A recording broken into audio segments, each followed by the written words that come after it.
Well, here we are. We're here. We did it. Instructional video 4, which is the last instructional video of this module, module 1, which is now coming to an end this week. Today, and to wrap up, I want to talk about literacy learning, which I am framing as a bridge to integration, a bridge to interdisciplinary curriculum, and a bridge to our next module, to module 2, which is all about how we take this theory that we've been learning about in terms of interdisciplinary and integrated instruction and the goals of social studies education and actually making it happen. So you're going to see a lot of pictures of bridges on these slides, and that's because I favor that metaphor of bridging in terms of the function of literacy learning for the elementary and middle school classroom. But first, some review. What do we know? Well, so far we know what the social sciences are. The 6 domains of social science are history, civics, sociology, anthropology, geography, and economics. So those are the 6 domains of the social sciences. We also know what integration means. To integrate means to take 2 or more of those social studies disciplines, say, for example, economics and geography, or history and sociology, and combine them together into a lesson or a unit or a curriculum. What does interdisciplinary mean? We know that interdisciplinary means when you take social science and you combine it with other disciplines. Art, for example, English language arts would be another, music, science, math. If somehow you can figure out a way to teach social studies and science concurrently, you are teaching in an interdisciplinary way. And then finally, we have been exploring some of the goals of social studies, goals that you may or may not choose to incorporate into your own understanding of social studies, which, by the way, should all be manifest in your platform paper. Some of those goals, which you may choose to incorporate into the platform paper or reject, include social studies as the means to citizenship skills and teaching about civic responsibility, what your book calls making good citizens. Social studies as a lens for multicultural study. It's also a place where English language learners may learn English in the social studies classroom as they learn about our history and what it means to be an American. So those are some of the goals of social studies.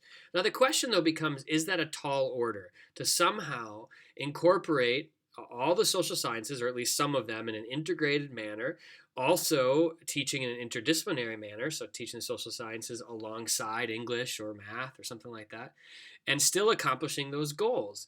Boy, that seems like a tall order to me, and it may seem like that to you. But I hope what I present today will maybe lessen the stress or anxiety and start to move us out of the realm of the theoretical and the philosophical and into the realm of the practical. Like, how do we practically do this? Which leads me to the next slide. Where are we headed?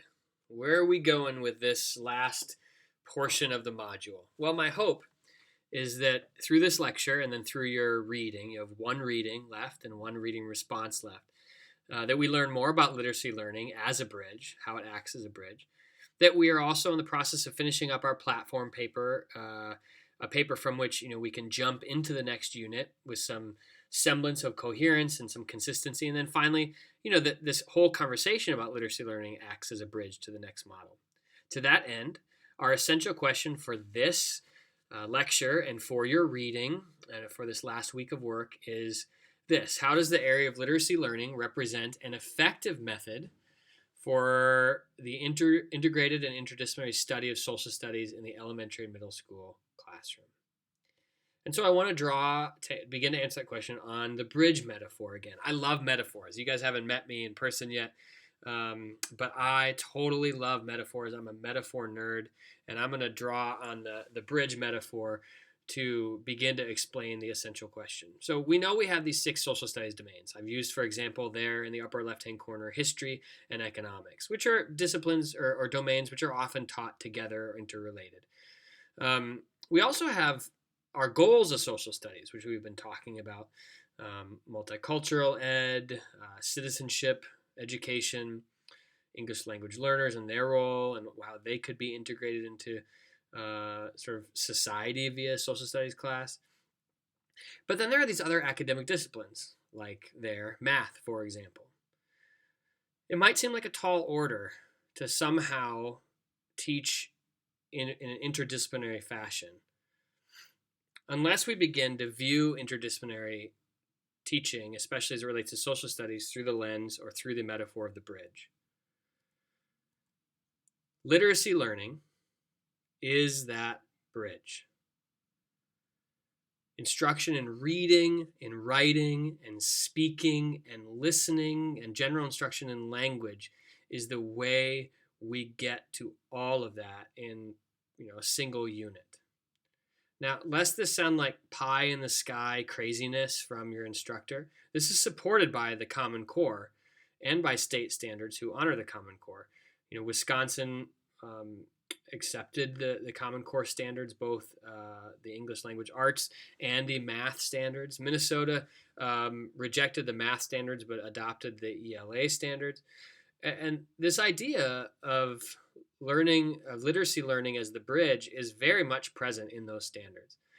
Take, for example, this quote from the Common Core website. It says this, that the standards insist that instruction in reading, writing, speaking, listening, and language, which are, by the way, or is defined or do define the literacy learning category, be a shared responsibility within the school. The K through 5 standards include expectations for reading, writing, speaking, listening, and language, applicable to a range of subjects. The grades K through 12 standards are divided into two sections, one for ELA, English Language Arts, and the other for history, social studies, science, and technical subjects. This division reflects the unique time-honored place of English language arts teachers in developing students' literacy skills while at the same time recognizing that teachers in other areas must have a role in this development as well. So the Common Core, and therefore our state standards to which we adhere, also view literacy learning as the bridge in interdisciplinary instruction. Now, to add more support to this idea, to further prove that just not my crazy idea of how to teach social studies, check out these quotes from our text. The first, teaching social studies in an interdisciplinary curriculum serves to strengthen the tenets of social studies as well as other content areas. So if we do it well, we're sort of teaching the whole child here, not just social studies, but other disciplines. Another, in the past, social studies instruction largely centered around the textbook. Today, the subject matter boundary of social studies needs to be broken down and integrated. So there's some advocacy for the idea of social studies not being a standalone subject, but something that's integrated in an interdisciplinary fashion into other subjects. How about another one? As children listen, discuss, read, and write, literacy learning, they develop a deeper understanding and appreciation of social studies in its respective domains. Finally, these social studies tasks can be integrated through common reading and writing processes that cross subject matter.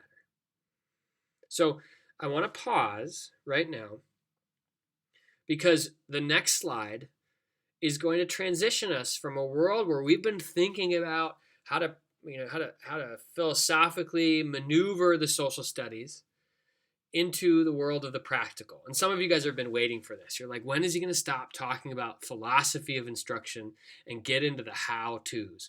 Well, this is the moment. And from here on out, this is what we're going to be all about, which is how to integrate and how to approach in an interdisciplinary fashion. So, are you ready? Here we go. How do we do it? Here's a great example. This is an elementary unit on apples. Notice that it starts in the center with a single book. Children's literature. Johnny Appleseed, A Tall Tale. Kellogg, 1996. I've never read it. I don't know that maybe you have, but I'm guessing it's about Johnny Appleseed. But look at this unit. It's all derived from that single piece of literature. But it's got math. It's got language arts. It's got science concepts. And lo and behold, in the lower right-hand corner, social studies. I've even pulled out some examples there of the different domains. Economics and geography are present there. This is what an interdisciplinary and integrated unit looks like. Social studies doesn't stand alone. It's part of something bigger. And again, what's interesting is it's all derived from the reading of a single text.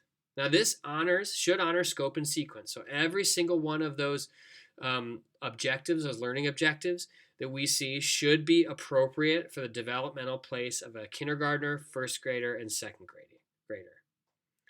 Where do these concepts, math, science, social studies, and language arts concepts come from? Well, they should be aligned with standards, with Department of Instruction standards. So, we don't have to go looking very far for these, and we'll do more of this work in a subsequent module. But, you can take a learning objective, like fractions, for example, and absolutely get to that objective in a unit on apples, right? You just cut up the apples into different fractions, and we can learn about fractions. So don't think that this is detached from standards. These are all standards-based.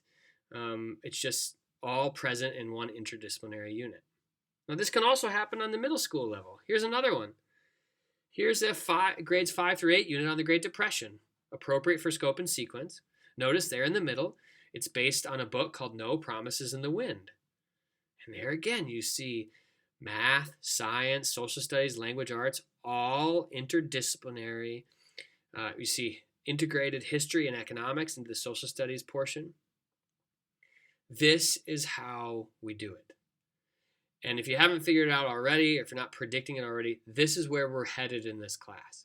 You will be creating some interdisciplinary units and lessons within those units, and micro-teaching those lessons within those units, so that at the end of the day, what are you left with? You're left with a platform paper that explains what you think about the structure and philosophy of social studies. You've got a great unit on how social studies is integrated and then approached in an interdisciplinary manner. And then finally, you've got some lesson plans, hopefully some of which can be useful for the EdTPA. So if you've been worried that we're going to be mired in talk of philosophy for the whole semester, that pretty much ends today. So where are we headed? Well, this week we're trying to flesh out how the area of literacy learning represents an effective method for integration interdisciplinary study. We're trying to learn more about literacy learning. We're finishing up our platform paper, which by now should be definitely on your radar. Please keep in mind the period for which you can send me your paper and receive feedback, so that if you want some formative feedback that's not attached to a grade, you can do that. All of that is in the prompt, which is in the D2L course shell, listed in multiple weeks. And here we go. This is going to bridge us to the next module as we get set to really figure out how to do this whole thing we call integrated interdisciplinary social studies. Remember to email if you have questions. I am here to help. You guys have a wonderful week.